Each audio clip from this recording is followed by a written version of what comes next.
подался, 1,5 недели прошло, получил, улетел. А на каком основании? Пенсионадов. Пенсионада? Пенсионер. Я пенсионер в Панаме. Да ладно? Да. Самый простой Ты так способ. хорошо сохранился. Ну, видишь, как. А в Панаме есть еще такая фишка. Ты со своей карточкой пенсионада в ресторанах получаешь скидку, на бензин получаешь скидку, в аптеках получаешь скидку, на медицинские услуги получаешь скидку. Классная фишка, да? А я сюда такой еще под дурака прихожу на бензин. Так, мне скидку. Не, я говорю, ну вы вообще не друзья Панаме, говорю. Ничего себе. Да. И какая скидка? Везде по-разному. В ресторане, в зависимости от ресторана, от 15 до 25%. Это все от ресторана просто зависит. Слушай, а какая пенсия должна быть? Есть какой-то... Вообще, ты можешь... Ты должен, главное, показать социальные... То, что ты получаешь от социальных служб какие-то деньги. Вот. Это не обязательно ты должен быть пенсионер. Это, может, ты инвалид, допустим, инвалидность какая-то и так далее. Если ты получаешь эти деньги, ты приносишь справки, документы, и все. И самое главное, ты не можешь сам подаваться. То есть только местный адвокат может твои документы подавать. То есть ты подходишь к адвокату, платишь адвокату и так далее. Всем привет, это Коста-Рика, и мы встретились с Дашей в Коста-Рике. Сегодня она расскажет, как она здесь оказалась.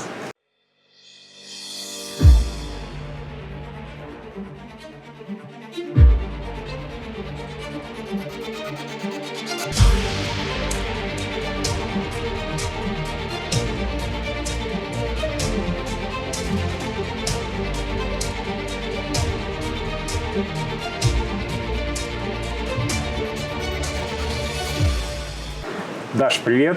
Расскажи, пожалуйста, почему Коста-Рика? Привет. Меня зовут Даша, как вы уже поняли. Я живу в Коста-Рике с июля 22 года.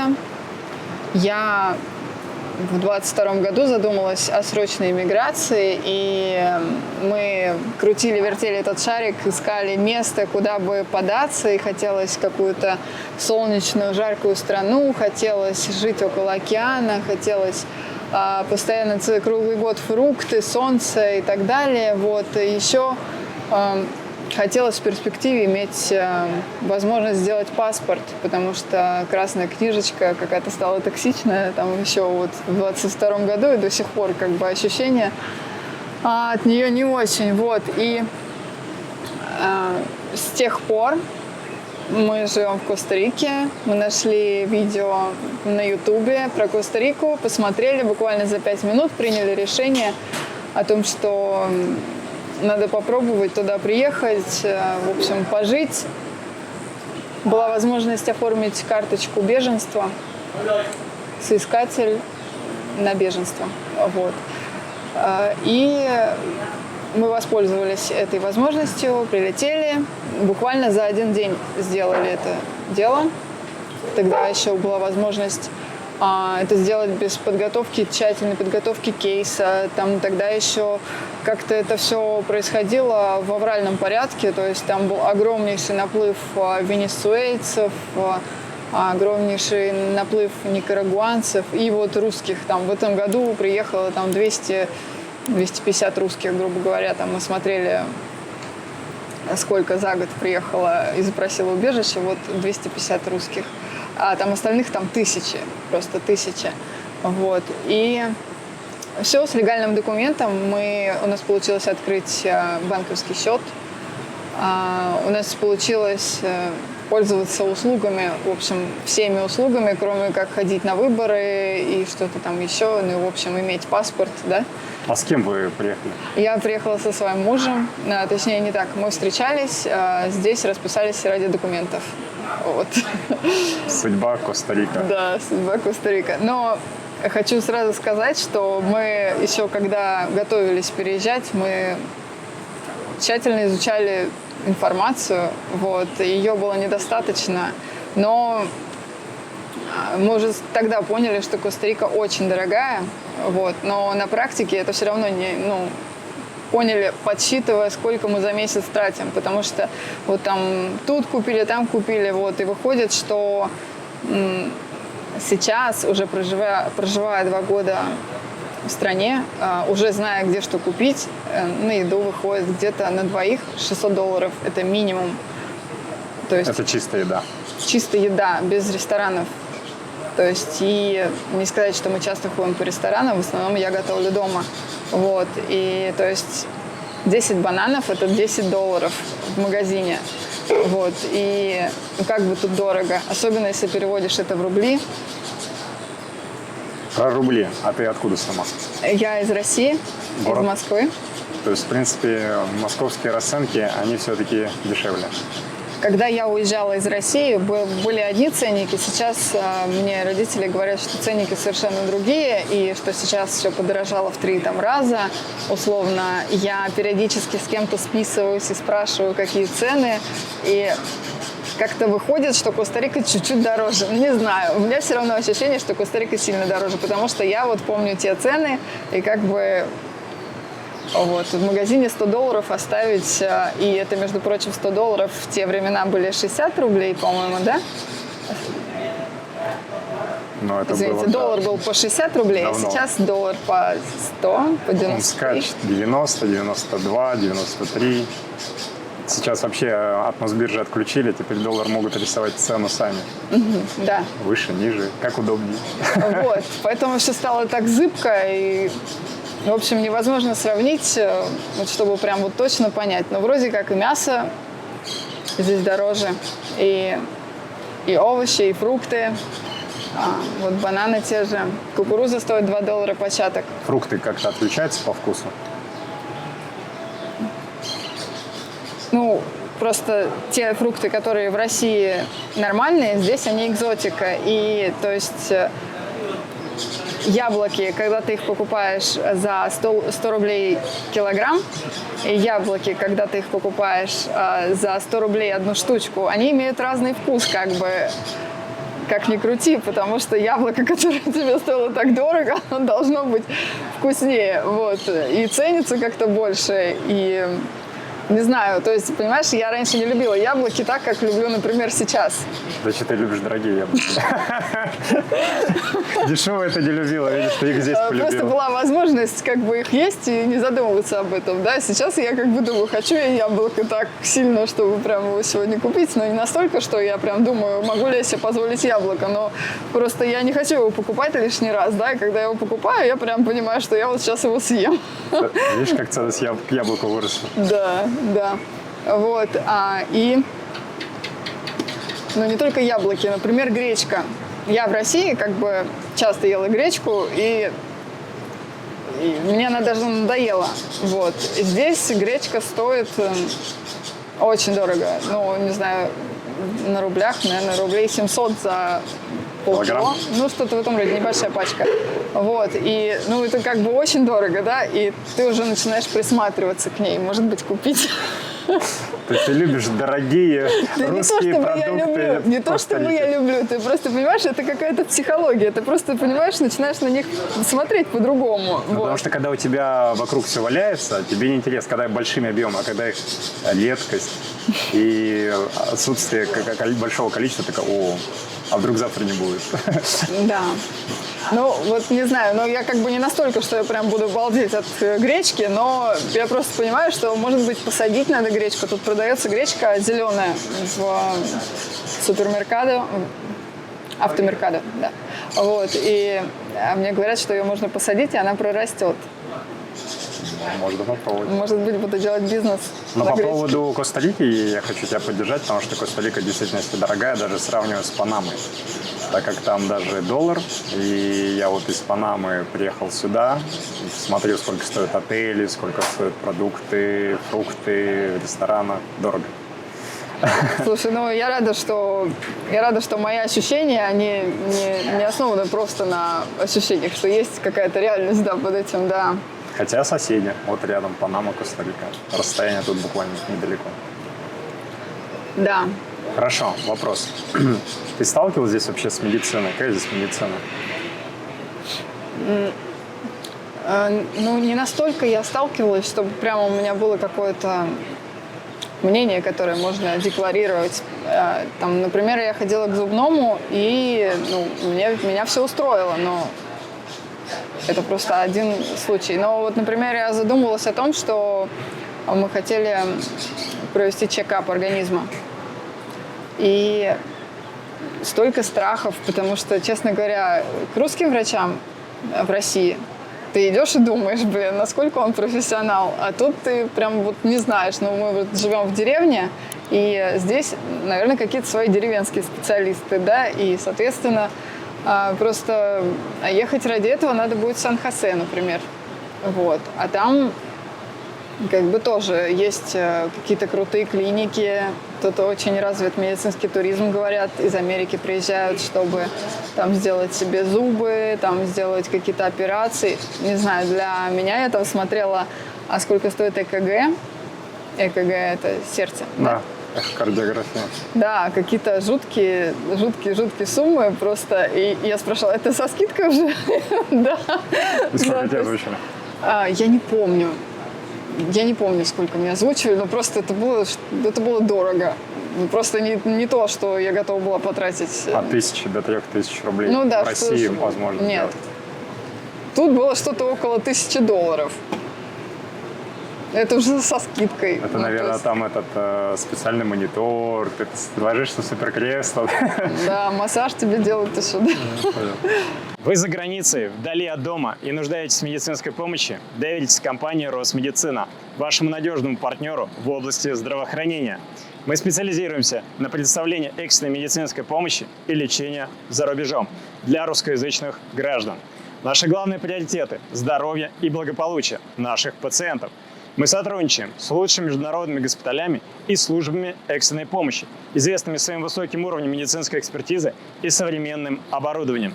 Наши услуги включают экстренную госпитализацию и медицинскую эвакуацию, медицинский туризм, а также роды за границей с возможностью оформления второго гражданства для детей. 5 причин, почему стоит выбрать компанию «Росмедицина». Первое. Лицензированная клиника с более чем 10-летним опытом работы. Второе. Встреча или проводы в аэропорт на автомобиле реанимации.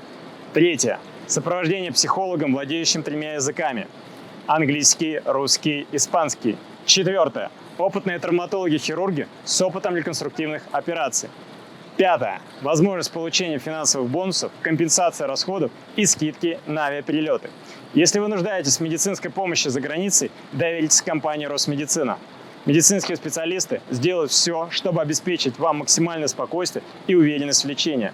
Подробная информация в описании под этим видео. Да, хорошо. В плане вот продуктов мы с тобой поговорили, медицину поговорили.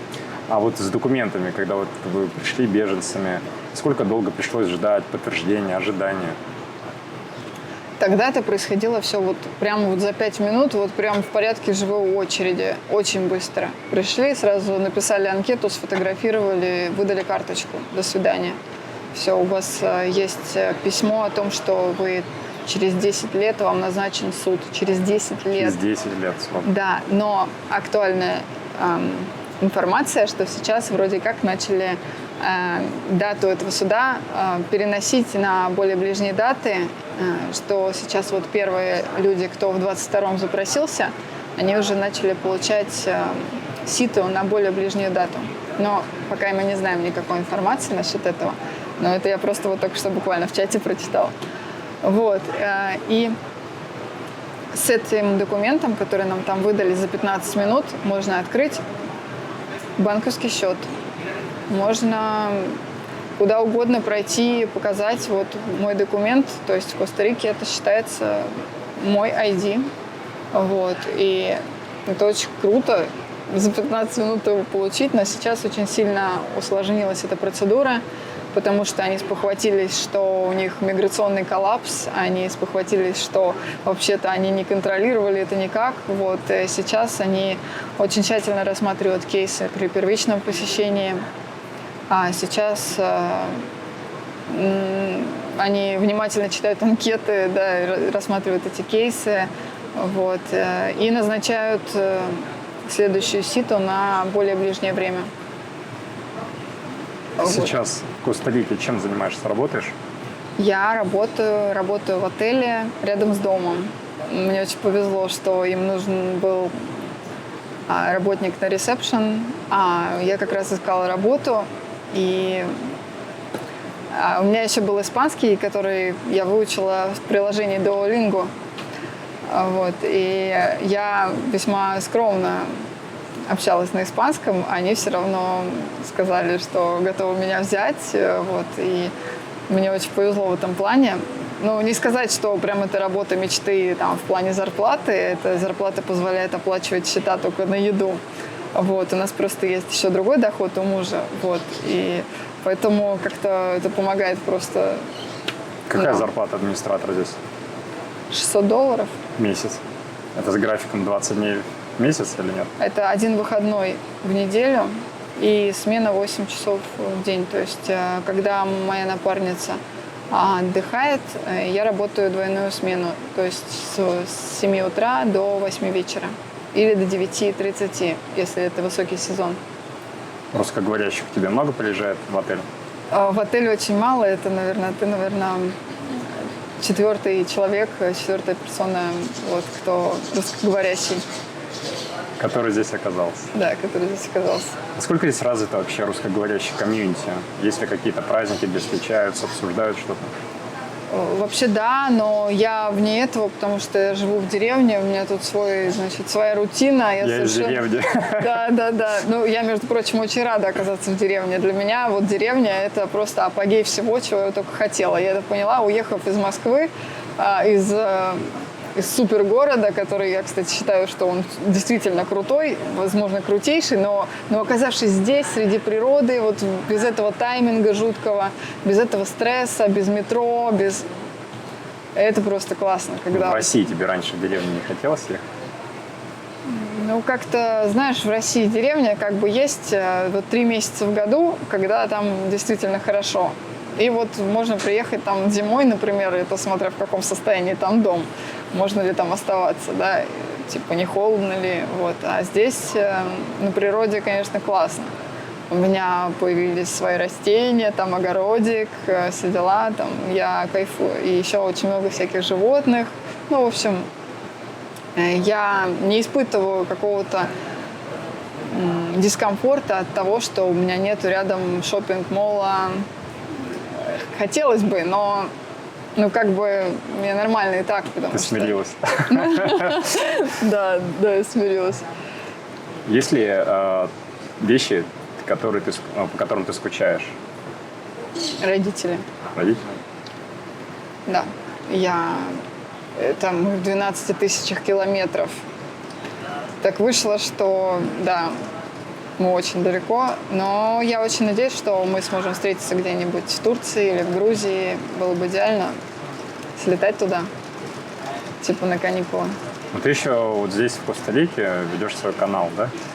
Да, у меня есть телеграм-канал, который я завела просто для того, чтобы каждому члену семьи не рассказывать, что я делала. Вот. Это типа сначала было просто для семьи, потом я решила добавить туда друзей, просто потом еще кого-то, вот. И потом я просто поняла, что это действительно какой-то огромный канал получился. В общем, кому интересно, ссылочку оставим в описании. Подписывайтесь. Какие плюсы ты ощутила после стольких, уже 2 года же, да? 2 лет жизни здесь? Ну, стресс здесь минимальный. Здесь не загажена природа в том плане, что я ощущаю чистый воздух, когда не на дороге нахожусь, да, тут нет вот прям мусора на пляжах, да, то есть я нахожусь как бы среди чистой природы. Плюсы. Но минусы, наверное, тоже есть. Минусы тоже есть, конечно. Я подробно обо всем расскажу, просто мне бы не хотелось, чтобы мое интервью выглядело как какая-то реклама. Я, наоборот, я за то, чтобы все за было правду? очень... Да, я за правду. В чем сила правде? Вот. Какие еще плюсы? Ну, лето круглый год. Но это как бы и минус, потому что от постоянной сильной жары устаешь. Вот. И я так ждала холодного сезона дождей, но вот сейчас он как бы идет, а все равно жарко. Вот. Мне бы вот на градусов 5 поменьше, вот стабильно, чтобы было всегда на градусов 5 поменьше, было бы идеально. Но Это мы вот прямо на пляже живем. Мы еще хотели именно такое место найти, чтобы было рядом с пляжем, туристическое какое-то такое место, чтобы было не так сильно далеко до аэропорта, чтобы можно было до столицы доехать. То есть для вот чисто географически это уникальное, идеальное для нас сочетание факторов. И очень здесь нравится. Просто вот реально жара, от нее устаешь. Постоянно вот это вот ощущение, что, не знаю, солнечная радиация или что, вот в эти вот часы солнцестояния, когда наверное, с 11 до 3 ощущаешь, как прям вот котелок жарит через крышу. Вот.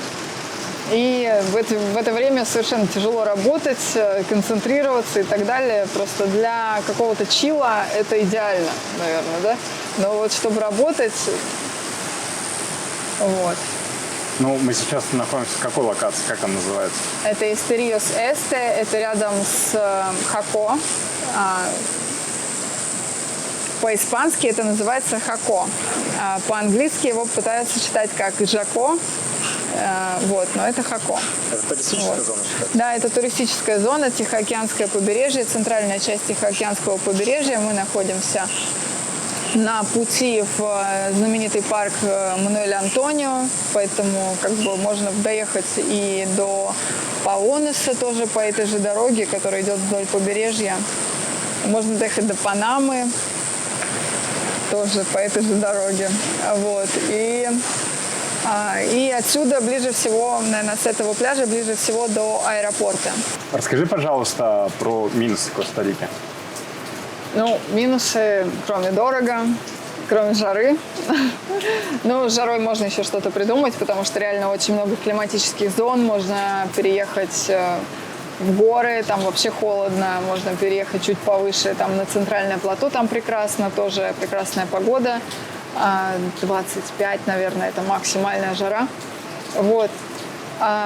Есть еще другие минусы, про которые не принято говорить. Например, криминал. Вроде как, ну, Коста-Рика считается самой безопасной страной в Латинской Америке. Ну, я предполагаю, что, возможно, это действительно так. Я просто не сравнивала с другими странами. Вот. Но мы видели несколько раз расстрелянных людей на дороге, да, то есть не часто. Если вы проезжали, они лежат убитые? Да, мы один раз попали в пробку, мы долго стояли, думали, в чем причина, а потом проезжаем, а он, значит, рядом с мотоциклом, кровище, значит, он накрыт каким-то пакетиком, и там спрашиваешь у них, они говорят, там типа баллас, значит, пули, да, вот пулевое.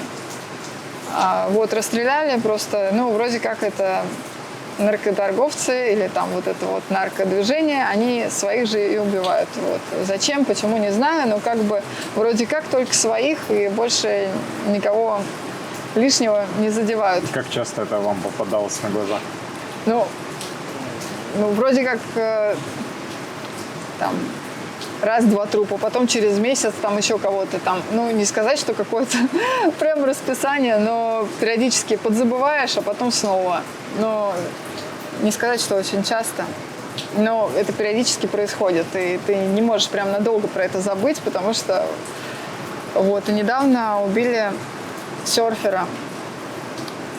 Я посмотрела его инстаграм-аккаунт, у него 9 тысяч подписчиков в инстаграме, он серфер, он был даже в Москве, то есть почему его убили, я вообще не могу представить, и меня это шокировало, потому что это как-то не складывается у меня вот в логичную историю. Вот. Возможно, очень оказался жалко. там, где не нужно. Я видела видео, как его убили. То есть это прям вот к нему подошли, и сзади прям приставили пистолет и в голову выстрелили. Ну, тогда точно Я надеюсь, знали, что кого его убивают. перепутали. Я надеюсь, что его, может, перепутали. У него были, знаешь, такие кудрявые пышные волосы. Может, его перепутали, я не знаю, но это пипец. Тебе не кажется, что вот после ковида все, что происходит в мире, это какой-то просто ебанутый сериал, который уже, знаешь, на последнем сезоне уже сценаристы все пропили, уже у них просто крыша поехала, понимаешь? Я просто новости читаю, и кажется, что, блядь, невозможно. Ну, это ковид дал такой шаг, но вообще это давно началось. Раньше? То есть, да, вот на ковиде просто люди стали обращать внимание. А вообще, ну, я, по крайней мере, про себя говорю. Я ощущать раньше стал, что, ну, идет... Вообще, Земля, я считаю, Земля должна переродиться суммарно. То есть, вот эта война, то есть, вот ковид, все это прочее. Все должно переродиться, то есть, скажем так, должно пройти какое-то уничтожение, чтобы было новое возрождение. А продолжать то, что было накоплено, оно не будет продолжаться. И поэтому возникают вот эти войны в разных местах. Там, у нас, там сейчас Израиль, там сейчас еще другие страны подключаются. Полностью все страны вооружаются полноценно. Но это как бы идет к тому, что должно быть уничтожение. Мы говорим о крахе цивилизации. А? Мы говорим о крахе цивилизации.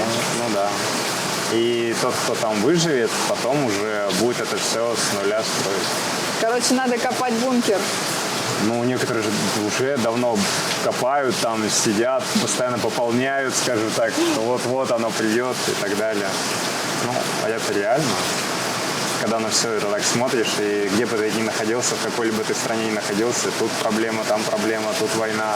Да. Это особо нигде не спрячешься. Ну, ты сейчас сама же рассказываешь, ну, вот, а здесь наркотрафик, здесь людей убивают. Да, нету идеального места, это точно. Надо Спокойно не искать. поживешь, как бы. Да даже ты поселишься на каком-то необитаемом острове, Там всё придут равно какие-то свои аборигены проблемы. свои там из племени Чумба-Пумба Да. и будут говорить, что ты сделаешь. Вот и все.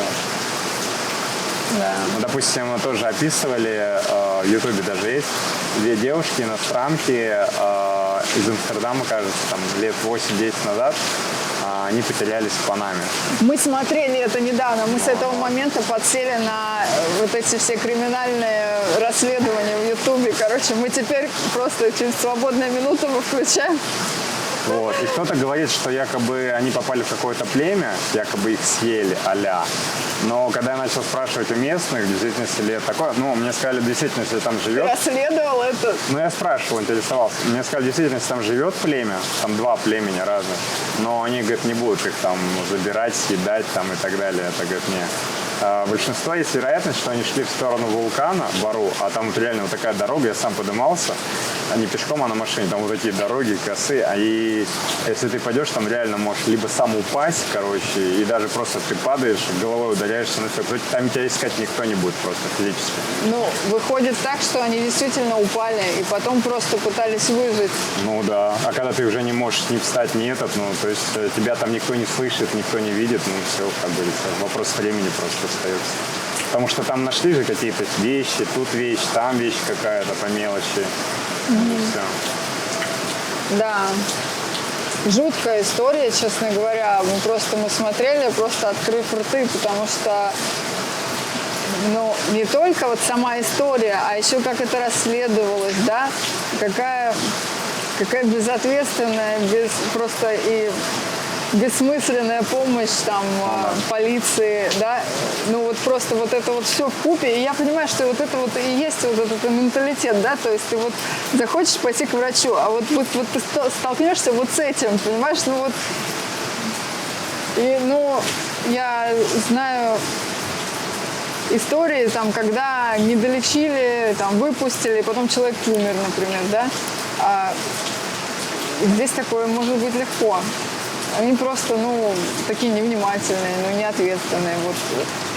Просто мы иногда приходим к тому, что русские, они такие перфекционисты, знаешь, они такие старательные. На самом деле куча людей проебываются тоже там и среди.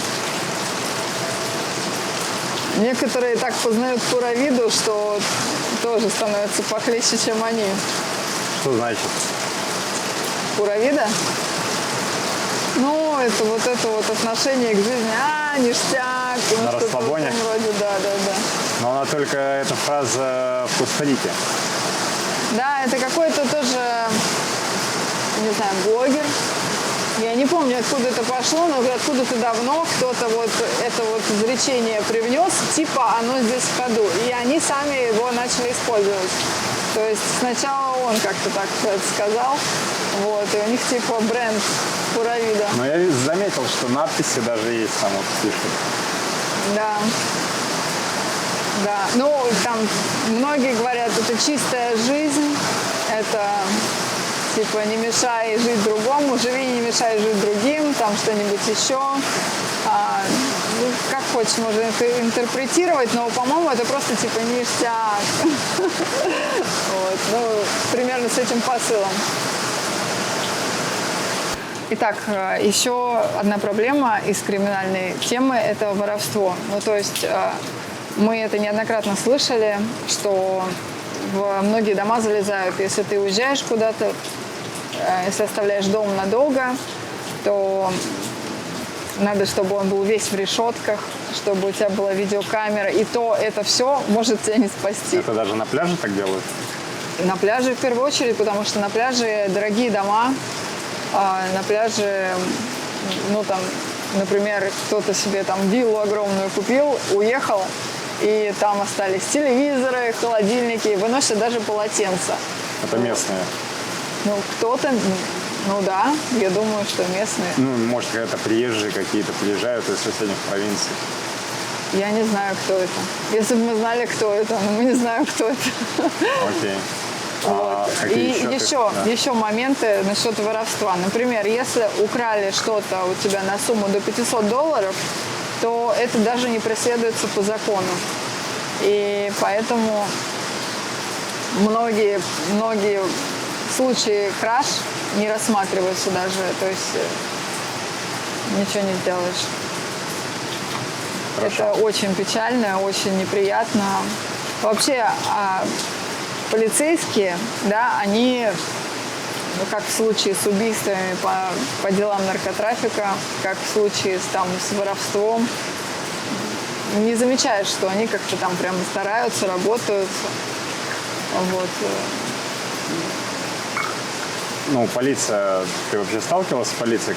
Как относится полиция к иностранцам? Вот.